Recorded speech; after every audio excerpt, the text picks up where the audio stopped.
Welcome to the Automotive Diagnostic Podcast. We're going to explore ways to sharpen our diagnostic skills, find learning resources, and hear from experts in the automotive field.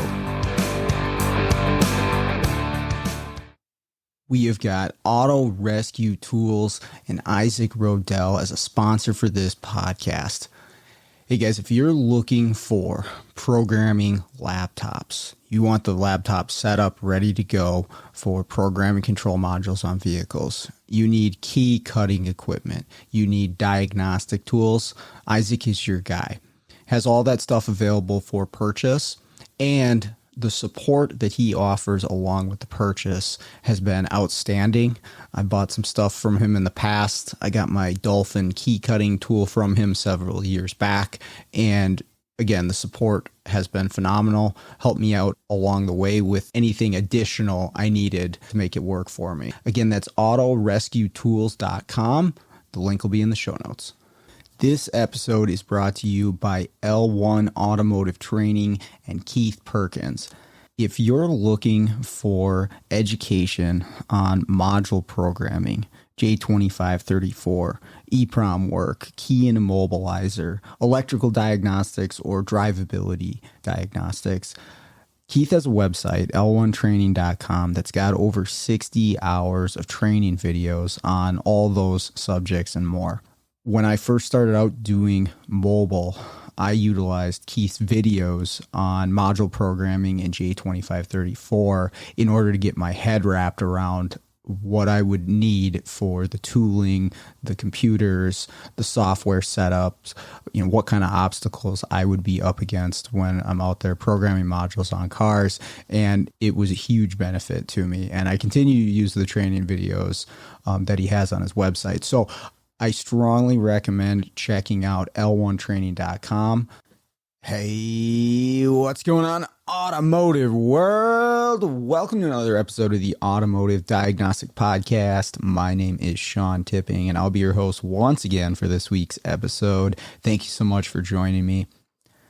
This week on the show, I'm going to share something with you that's off the beaten path a little bit. So just as fair warning, this doesn't directly have a lot to do with the auto repair world, but I think indirectly it definitely does. I've been having some discussions with a few people recently, and I thought this would be a good time to share my perspective and some knowledge on this subject for everybody, because I think it's very worthwhile information for just about anybody to have. We're going to talk about health, nutrition, and diet today. Now, why am I talking about this on the Automotive Diagnostic Podcast, right? It doesn't really fit the bill based on the name of my show, but I think it is a relevant topic for anybody, regardless of what you do for a career, but including ours as, automobile repair and diagnostic technicians. Our health, our physical body, and our brain definitely matters for our job. And keeping our body and our brain healthy is critical to being able to do our job at a top level, right? Of course, there's a lot more that goes into it. And that's pretty much every other episode that I have is explaining the other things that go into it. But at a very basic level, you have to be healthy in order to do this stuff at a top level, or to do this stuff at all. You have to be healthy in order to compete. And you've heard that before, I'm sure. And it's definitely true, right? If these things are off, it's going to make doing any job, including ours, very difficult. So that's why I'm talking about it. And like I said, I've been having some discussions with some other people recently. So I'm going to share my perspective on health and diet and what you can do to either maintain or achieve the level that you're looking for. So before we get into this, I do have some disclaimers to put out there. All right. I am not a certified nutritionist. I am not a physical therapist. I am not a doctor. Hopefully you know those things about me, but just in case you don't, I am none of those things. All right. So please take what I'm saying with a grain of salt. If you are going to make any major changes to your diet or your exercise plan, please consult a professional like a nutritionist, a physical therapist, a doctor before you make any major changes. Okay. This episode is for entertainment purposes only. We're going to go with that. Now, that being said, I do have a lot of knowledge in this area for a couple of reasons. Number one, I'm just kind of a nerd about health and fitness. I really do enjoy working out, exercising, and being as healthy as I can be. And so much so that I actually went out and I got certified to instruct at the kettlebell gym that I attend. So a couple nights a week, I go in and I coach classes for the gym members there. It's a group workout style format, and I help people, guide them along through the workout, but then also help out with form, technique, and then just general overall advice. So I do live in this world. I do have some experience and perspective on it, not only helping other people, but myself too. I put in a lot of work over the years to be healthy, and made a lot of mistakes along the way. So I do have some knowledge in this area, and that's why I'm sharing this with you. The last thing I want to say before we get into this, a lot of this information I didn't come up with myself. I've learned this from other people along the way. There is a ton of information out there if you're willing to find it, and I can help people out with resources, and that's where I've gotten a lot of this information. And again, I know people that I see on a regular basis in these communities that have shared a lot of their knowledge as well. So I just want to put that out there, as well as I'm not claiming that I came up with all of this stuff. This is stuff that I've learned along the way, but I think is really beneficial for everybody to know. All right, so where do we start with this? I think the first thing to get out there is to understand, what your goal is, right? Before anybody can give any advice on being healthy in any way, you have to understand what your personal goal is. And that's going to change the direction that you take and exactly how you do it. And that's true of a lot of things too, right? If you ask any expert a question on any subject matter, a lot of the times the answer you will get from a true expert is, well, it depends. And in health and fitness, that is very much true, because there is such a wide variety of people, body types, age, gender, all kinds of different things that are going to affect what you should or what you need to do in order to achieve your goal. And your goal might be different. You could have two people that are very similar, but they have very different goals. Of course, that's going to change, what you would need to do in order to reach your goal. All right. So that being said, I'm going to make some general statements that are true for most people, but it's possible that that is not true for you. So ask yourself, as I'm going through this, do these things pertain to me? And if they don't, then there's probably other resources or options for you. But I think that this is generally going to apply to most people.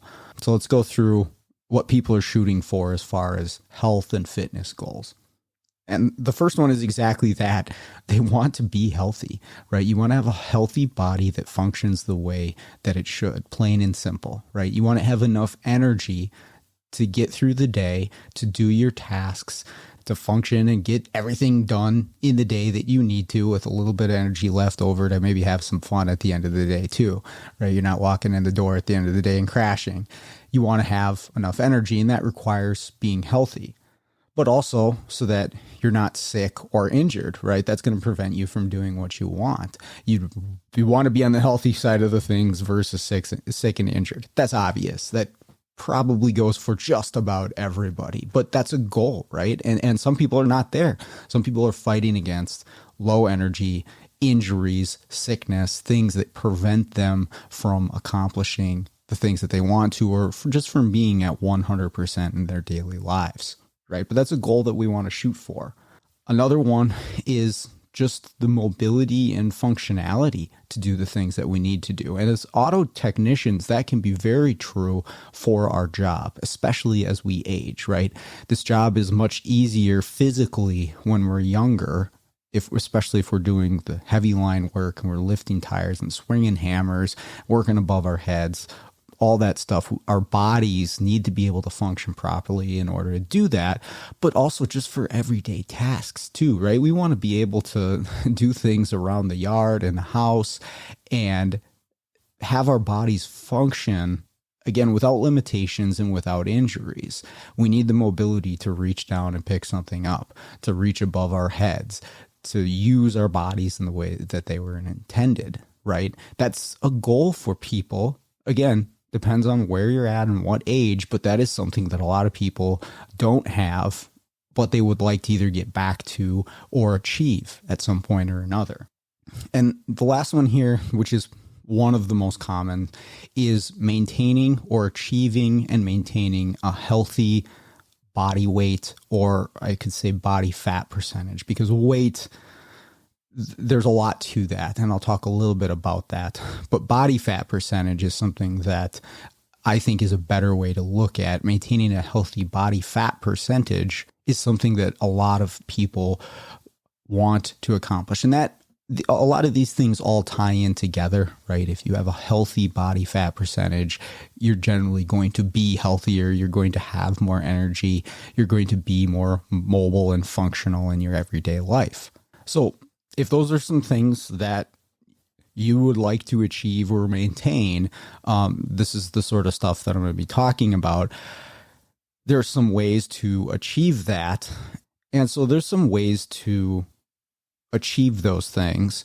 There's lots and lots of stuff out there. There's endless amounts of material. And there's some kind of wild and crazy stuff that's out there. There's lots of supplements. There's lots of crazy diet plans. There's surgeries, there's stuff that's really off of the wall. But there's really, and always has been, three big factors that if you can hit these things, if you can really go after these three things, you're going to move the needle, and the rest of the stuff, it's either unnecessary or just something supplemental that you can mess around with. But the three big things are diet, exercise, and sleep. Right? That's it. And it's always been the case. That has never changed. These are three big things that humans want to do correctly if they want to hit the goals that are mentioned, right? And I don't see that changing anytime in the near future either. Now, I'm not going to talk too much about sleep today. Get enough of it. It's really important. I'm sure you can tell, but I can tell if I don't get enough sleep, I'm not as sharp. I don't have as much energy. My mood is not the same, right? I need to get enough sleep. And they say to at least get 7 hours of sleep a night. Now, there are people that can get by on less, and your age is a big factor there too, because I used to be able to get by on 5 or 6 hours and not have an issue. I can't do that anymore. As I'm getting older, I'm not able to get by on as little sleep. But even when I was younger, I could have been better. I could have had more performance had I gotten more sleep. And that's true for anybody. So I'm still a big offender of it. And so I don't have a whole lot more to say on it, but do your best to get enough sleep. It is a really important thing that's going to make a bigger difference in your life than a whole lot of other stuff will, is getting enough sleep. So that's kind of all I'll say about sleep. If you want to do some more research, there's a ton of stuff out there, but get sleep. It's important. Now, the other two that I'm going to spend some more time talking about is diet and exercise. Okay. And while big surprise that those are important into the goals that I mentioned. But here's the deal. There are a lot of different ways that we can attack these two things. And again, you've seen a million different diet plans and fads over the years. You've seen a million different exercise varieties and plans over the years. And there's definitely more than one way to skin a cat. Right? There's lots of different ways that you can attack these two things in order to achieve your goals. But what I would like to share with you is some simple and yet effective ways that we can improve our diet and exercise, that we can implement these into our lives with a lower amount of effort, right? And I'm not going to say that there's no effort or no discipline here. There definitely is. You have to be able to apply some discipline to make this happen. But there are ways that we can put in less amounts of effort and get the same result had we put in more effort, right? There are more effective ways to do this, in my opinion, than others. And those other ways, I think, have been really common over the years. And I think they're the reason that a lot of people fail or fall short when they're attempting to improve their diet or exercise. So that's what I want to share with you here today. So like I mentioned before, a healthy weight or a healthy body fat percentage. So it's a percentage of fat on your body. And there's different ways that you can measure this. And there's different numbers depending if you're male or female as far as what's good. You can research those yourself, right? I don't want to give you real specific numbers here, again, because I am not a doctor. But the fact of the matter is that a lot of people, their biggest goal or the biggest thing they'd like to change is their weight/body fat percentage, right? They'd like to reduce that, and they know that if they do, they'll be in a healthier spot. But that's a problem in today's world. And the two biggest factors, in my opinion, why this is so common, why obesity is a serious issue, at least in the USA. I know there's listeners outside of the USA, and I'm sure in other parts of the world that this is an issue too, but here in the US, this is a big problem for two main reasons. Number one, sedentary lifestyles have become increasingly common, and COVID did not help this in any way, right? You can get everything delivered to your house and you can work from home and you never have to get up or go anywhere or do anything if you don't want to, right? Our bodies are built. They're literally built to move and to do things. And when we're not doing that, when we have a sedentary lifestyle, a job where we sit or drive a lot, this is a major problem, and it's a big contributor to obesity. The other main factor, again, in my opinion, is the amount of processed food that is easily and inexpensively available to people. Right. What I mean by that is calorie dense food that is cheap and easily accessible to people. And I will dive into what I mean by processed food, but the overconsumption of calories combined with a sedentary lifestyle has led to a major problem with obesity, which has also led to a major issue with diabetes and heart disease and a whole host of other health issues, right? And again, that's what we're talking about, is avoiding those types of things. And people know this. This is not a big surprise. People try to lose weight all of the time, right? It's a massive industry, the weight loss industry, whether you look at the exercise or the diet side of it. It's huge, and there's endless ways that you can attempt to do this, or different plans or different drugs that you can take, right? This Ozempic thing is a big deal now, and they have other ones, but there's always been stuff. There's always been a million different ways, and companies know that people want to lose weight. Now, here is probably what has been one of the most common or typical approaches to weight loss that I've personally attempted, that I've seen a lot of other people attempt. And if you just ask someone, hey, how would you lose weight if you were going to try to do it?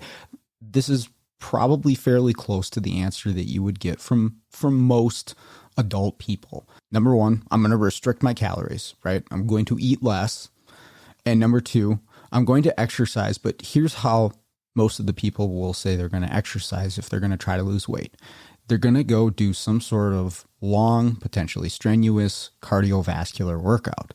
So this would be like running, biking, maybe rollerblading, maybe even swimming, but running and biking, probably the most common of the two, right? And you see a lot of people do that. They'll restrict calories and they'll go running, whether it be on a treadmill or outside or whatever it is. That's their method to losing weight. And it does work, right? It is 100% effective.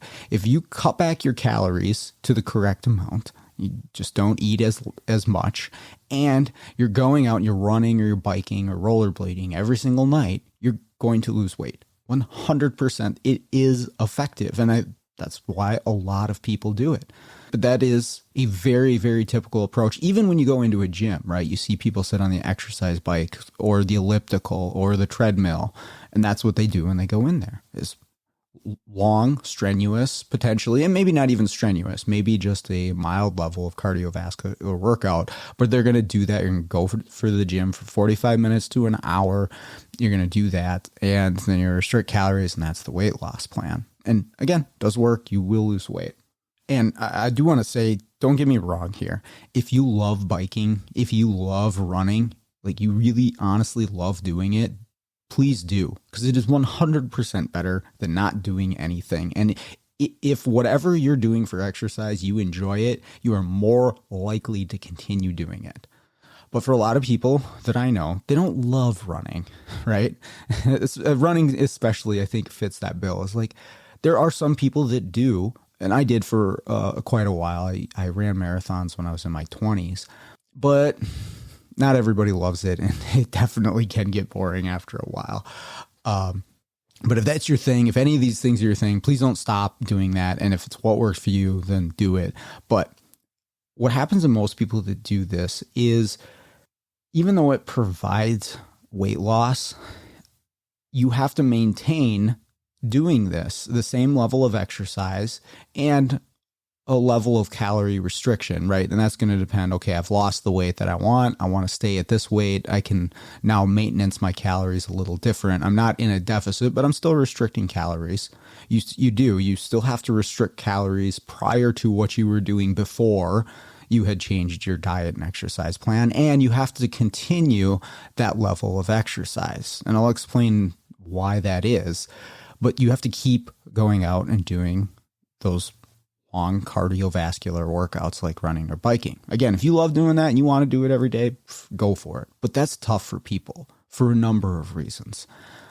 And like I mentioned, some people just don't like doing it, but it's also very time consuming if you're going to go out for, an hour of doing this every day. And you don't have to do that much, but that's what it ends up being for a lot of people. If they want to get the level of exercise and they want to hit the weight that they're going for, they got to get out there, maybe 5-6 days a week for an hour at a time in order to hit their goals. And that gets old after a while. Again, if you don't love it, you're more than likely to stop doing it at some point, but it's also, life gets in the way, right? You get really, really busy. I know I do. And finding the time for exercise can be really difficult all on its own, especially if you're doing a large amount consistently, right? And the problem with this style of exercise is you have to maintain that, because once you fall off the wagon doing this style of exercise and diet, you're going to gain the weight back, and in a lot of cases more than when you started if you really fall off the wagon for a while. I mean, that's what everybody says. I fell off the wagon, gain the weight back, and then some, right? It's really easy. And I'll explain the details on why, but it is really easy, if this is your style of weight loss, to go back to the weight you were at and then some. And most of the people experience this, right? If you talk to anybody who's been on a weight loss plan and they've done something like this, they'll probably have a story of, I lost 20, 30 pounds. And then, 2 years later, I gained it all back, right? I just got tired of doing this. Life got in the way, whatever it might be. And you're right back to where you started. And that's the story for most people. It's the yo-yo diet thing. You see it so commonly with people. I know personally a lot of people that have experienced the same thing. And the main reason is, and I want to get into some details here, your body in this case adapts. And that's a key point here, is your body's ability to adapt. Your body adapts to the lower calorie input and the style of exercise that you're giving it. And once you stop doing the things that you were doing, your body is adapted to that lifestyle, to that exercise, to that diet. And that's the reason why you're going to gain all of this back. But let's get into that adaptation thing. This is a really important thing to understand about your body if you don't already. But the human body has an amazing ability to adapt to whatever stimulus you give it. And there's a bunch of different examples of this even outside of the topic that we're discussing. But for exercise and for diet, your body has an incredible ability to adapt to whatever stimulus you give it, and it's going to adapt differently depending on what stimulus you give it. So let's take what I just talked about and explain that as far as the adaptation, right? We are sending a signal to our body saying, hey, we're going to go do long, strenuous cardiovascular workouts, right? We're going to go biking or running for an hour every night or 5 nights a week. Okay. And we're going to restrict calories at the same point, right? So your body, your metabolism, which is an amazingly complex thing. I don't pretend to understand all of the underlying mechanisms, but this is how it works. Your body is going to respond by being very efficient with the calories that you are now giving it, right? It's going to burn fat off of your body, right? This is an effective weight loss mechanism because you need calories to be alive. And if you're in a deficit, it's going to take body fat and it's going to use that to fuel your body. And that's how you lose weight on this, right? But it's also going to pare down muscle on your body, right? It's actually going to remove muscle from your body because muscle is expensive tissue. It takes calories for it to be on your body. And you're in a calorie restriction, right? You might be in a deficit when you're trying to lose weight.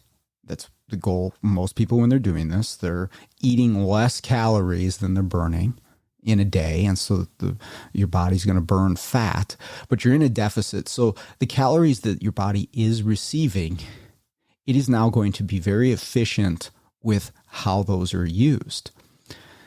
And you can actually survive, you can get by on far less calories once your body has adapted to that. And it's an amazing thing that your body can do that can actually become more or less efficient with calories and how they are used, but it's adapting to the stimulus that you're giving it. And that's great. That's awesome until you go off of this exercise/diet plan. And now your body is adapted to eating less calories, being efficient with calories, right? It's in 4-cylinder mode, right? And all of a sudden you fall off the wagon for whatever reason it might be. You're bored with this, you're busy, whatever. Maybe you get injured. That's another thing. And now your body's in 4-cylinder mode. It's extremely efficient with calories. And now you start dumping in calories like it was a V8 truck, right? This is now where the weight loss or the weight gain seems to come on faster than it came off. Like all of a sudden it's all back and then some, because your metabolism, your base metabolic rate has changed to a point where it's used to seeing less calories. And now you go back to how you're eating before and it packs on weight like crazy, right? This stuff's great as long as you keep it up, but it is so easy to stop doing it and to fall off the wagon. And that's usually what happens to people, right? They have big goals at the beginning of the year, New Year's resolutions, right? We see that a lot. January 1st, I'm going to do this. I'm going to hit the gym. I'm going to lose all this weight. Maybe they do, but a couple months into it, maybe 6 months into it, again, all the reasons I mentioned, they stop doing this and then the weight comes back on like crazy. But the key that I mentioned there, the adaptation and the change to your base metabolic rate, right? The calories that you just burn being alive, okay? And this is a really important part to understand because so much of the time we look at the calories burned in a workout, in a specific workout. We're looking at our Apple Watch or whatever it is. I burn 300 calories in this workout while you're working out. And you do, and that's important, the calories burned in the workout.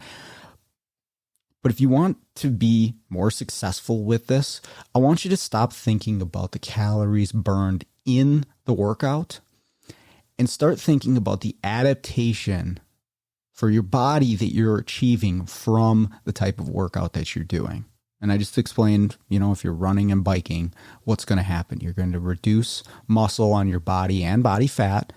You're going to lower your base metabolic rate. You're going to become more efficient with calories. That's the adaptation. That's the signal you're sending to your body when you're at a deficit and long cardiovascular style workouts.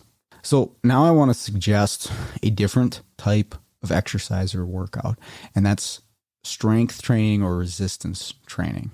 Basically lifting heavy stuff. That's the goal. That's the style that we can utilize to actually put in more effort and get more sustainable results, in my opinion, right? This may not work 100% for everybody, but I've seen it and I've experienced it be successful in myself and other people.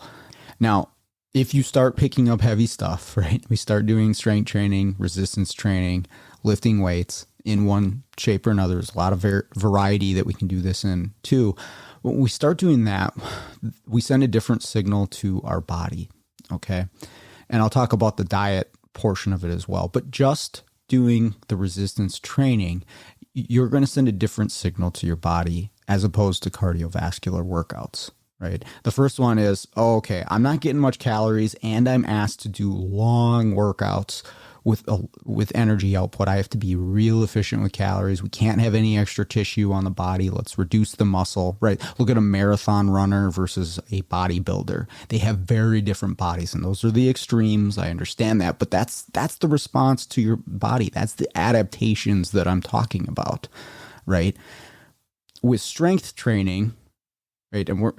And also understand, like, if you go running, unless you're really serious about it, you're not going to look like a Kenyan marathon runner. And if you just start lifting weights, you're not going to look like Arnold Schwarzenegger. Okay. Even if you tried, you may not get to either end of those extremes, but it's a helpful visual so you can understand the basics of what I'm trying to get across here.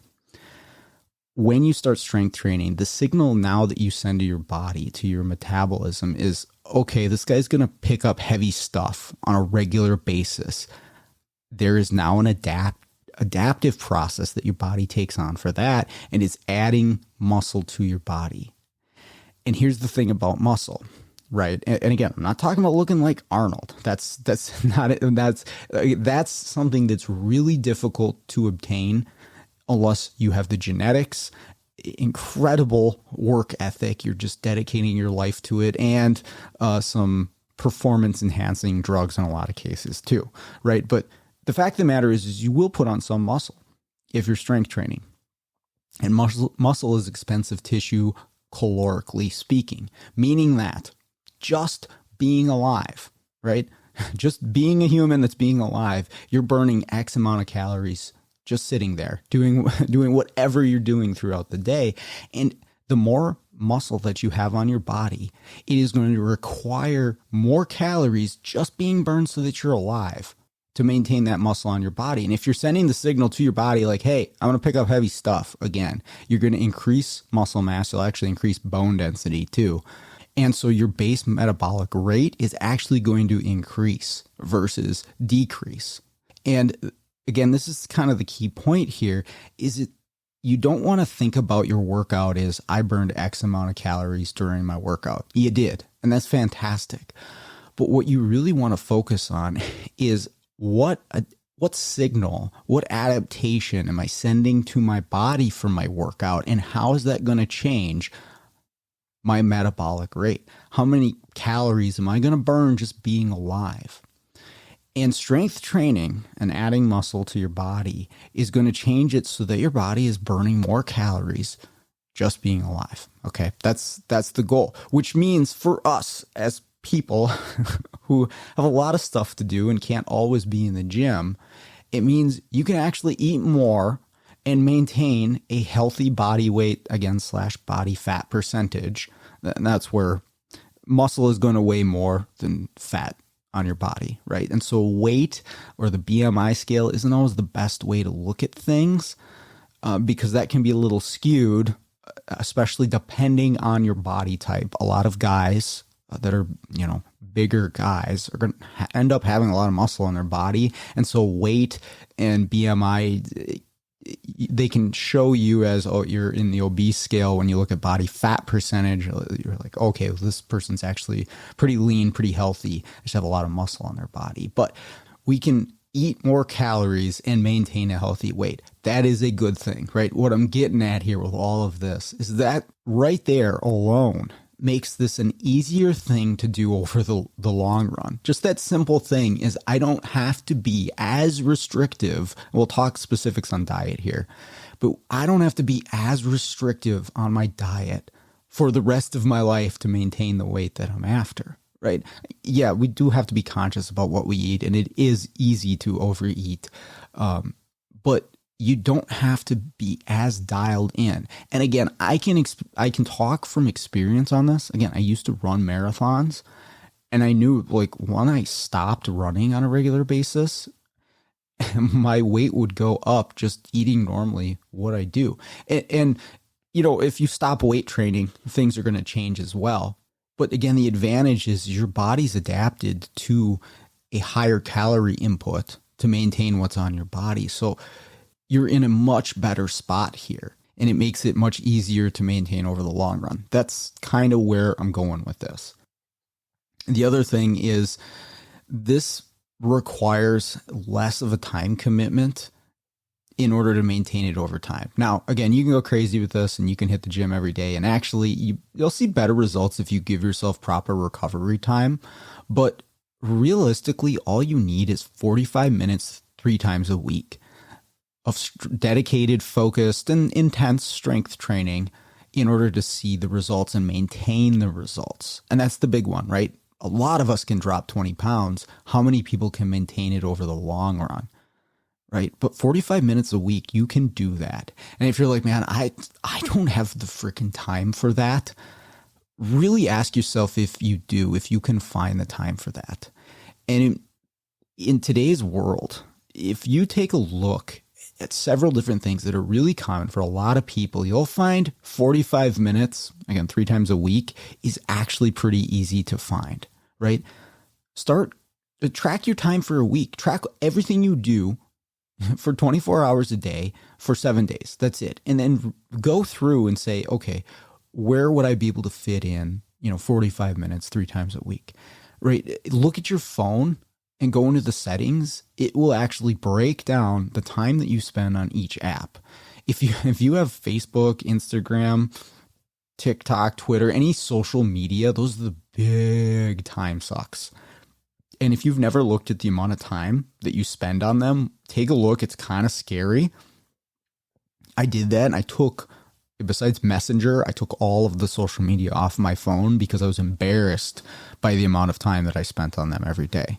And that alone, for some people, could be the time that they need in order to exercise.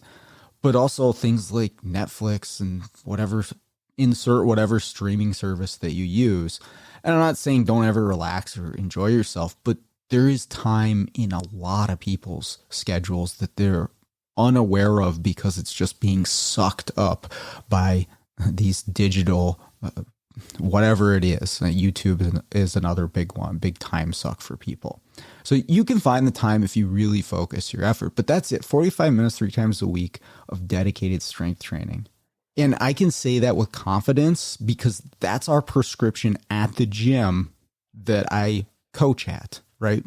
There's classes every day, but we tell people 3 times a week, 45-minute classes, and people do see results from that amount of strength training. Now, it's pretty focused and sometimes intense workouts, but you're done.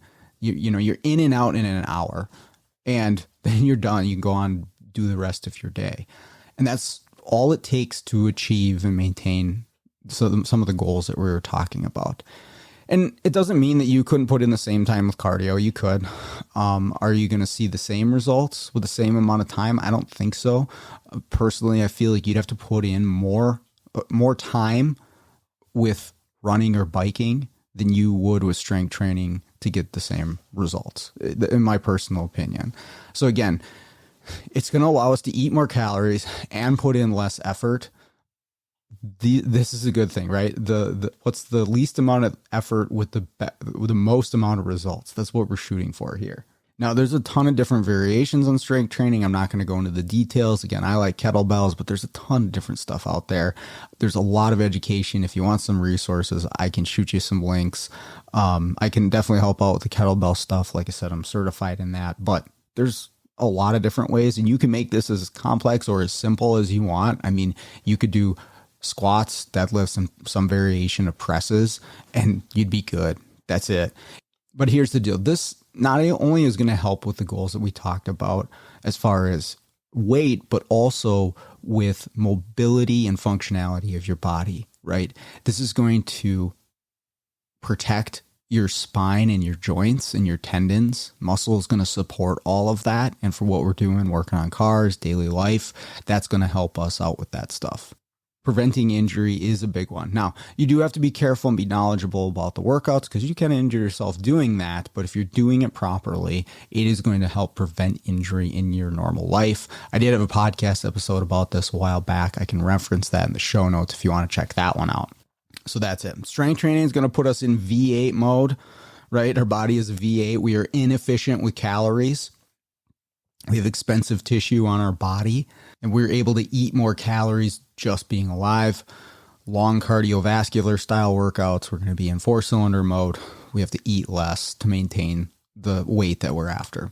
Like I said, if you love doing biking, running, please do it. It's better than nothing. But if you're looking for the simplest way to maintain a healthy weight, this is my opinion on that. So let's talk about the other side of stuff quick is the diet. Again, endless amounts of stuff out there as far as education and details, and you can really, really get dialed into this. And there's a million different plans and ways that you can do this. But what you eat is definitely important, and it's a big part. You can exercise your brains out, but if you're not following up with some nutrition, you won't get the results that you want. Plain and simple. So there are two pieces to this puzzle. And I did say you could eat more if you're strength training, but you still have to pay attention to what you're eating. But I'm going to give you some real simple ways to make this happen. And even if you didn't exercise, I think making the changes I'm going to suggest here will help you lose weight, right? You're like, I don't really like working out. You can just do the diet side of things and you will drop weight. I think there's tremendous advantages to strength training, but you could apply these diet things I'm going to mention here, and it alone will make some difference.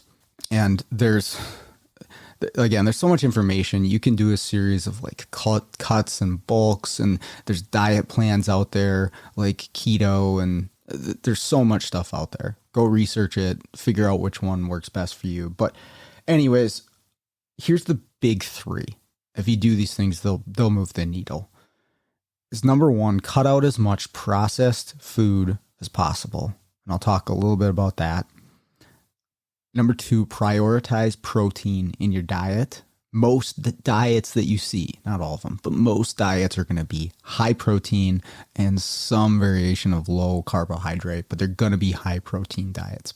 Prioritize protein and don't drink your calories. Okay. Big three. If you do those simple three things, you don't have to track anything. You don't have to look at macronutrients except the protein. There's no numbers involved. You can let your body be the limiter on when you're full. and it's very, very simple. If you do those things, processed foods, prioritize protein, and don't drink your calories.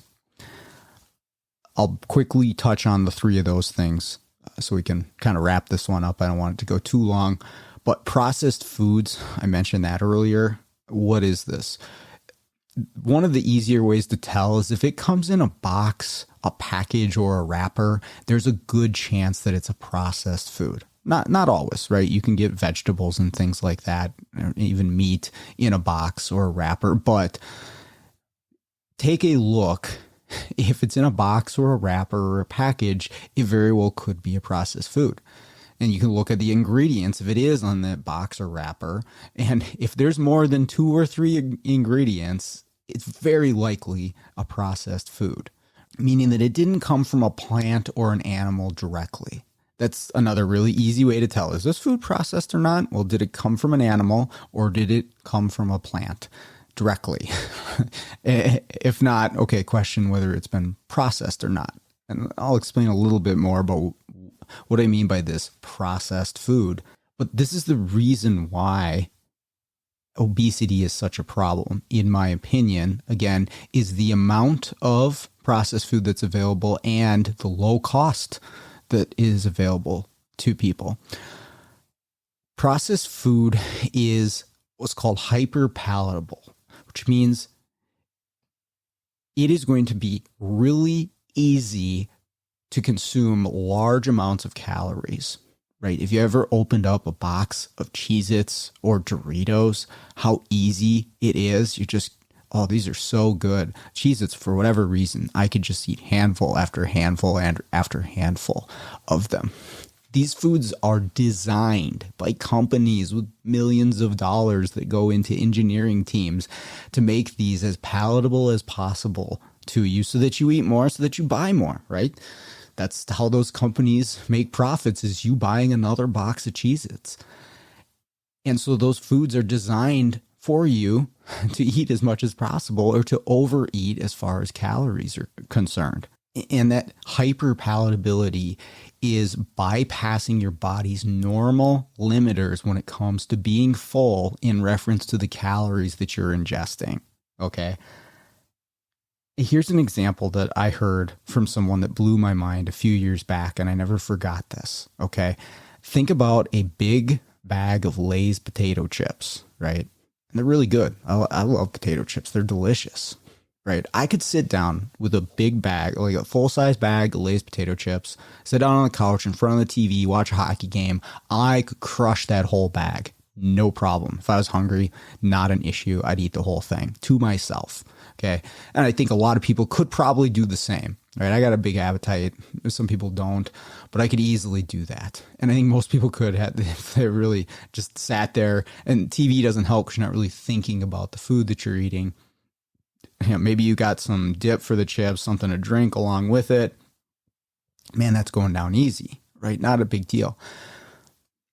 If you look at how many potatoes are in, and Google this, fact check me, there are 5 whole potatoes in a large bag of Lay's potato chips. Okay. Try to sit down, get 5 baked potatoes, full-size potatoes, put them on a couple plates. I think we'd be able to fit them on one, and try to eat 5 baked potatoes with nothing on them, just plain. I mean, it's not going to be very good, but it's going to be very difficult to do, right? I don't know. I haven't tried it, but I don't know how many potatoes I'd get through. I'd just be like, I'm done. I'm good. Okay. 2 potatoes with nothing on them. I'm all set. I don't need any more, right? But in a bag of potato chips, they've used fat and salt, processed the food to make them very easy to consume.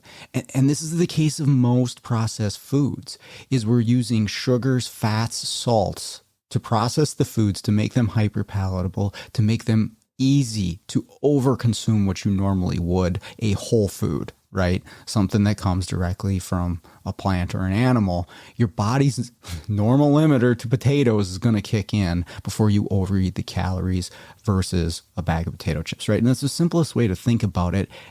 And that's true for so many other foods, especially if you look at the caloric value, right? Look at the calories in a Snickers bar, you know, I don't know, 300 calories or so versus the same amount of calories in broccoli or carrots, right? The volume of food is completely different if you look at it that way. Or even just chicken breast, right? If you were to eat 300 calories of chicken breast versus 300 calories of a Snickers bar, it's going to be a very different volume of food and, you know, more difficult to eat more calories of just chicken breast, right? But that's the simple change that you can make here, is take out as much processed food as you can, eat as much whole foods as you can, and you don't even have to think about it. Your body is going to naturally limit the amount of calories that you intake. That's it. And you don't even have to be that restrictive on what you're eating or not eating. Just take out the processed food as much as possible. You'll get full when your body hits that limit. The other thing is too, is some of these foods are so palatable that it will make whole foods seem bland, right? If you're used to real sugary drinks or foods and try eating an apple or a banana, you're like, well, this is pretty bland. But if you give it some time, you get away from that food, well, all of a sudden an apple or a banana, I was like, this is a pretty good, sweet food. And your palate actually changes based off of what you normally give it. All right, the second one was prioritize protein. Okay, and there's a number of reasons why this is important. And again, you see most diet plans are going to be high in protein. Number one, essential amino acids. You need proteins and fats to be alive, right? You can live without carbohydrates. You can't live without proteins and fats. You need them for your body. Okay, so it's important that you get some. Number two, it's essential for muscle growth, right? We talked about putting muscle on our body. You need proteins in order to do that. Okay. And just for reference, proteins is things like eggs, meats. There are some plant-based options. There's shakes, whey protein that you can get, but animal sources are going to be the most nutrient dense. So those are the ones that are definitely recommended. And if you're not familiar, I guess I kind of skipped over it. The three big macronutrients are carbs, fats, and proteins. So we divide most foods up into those three categories.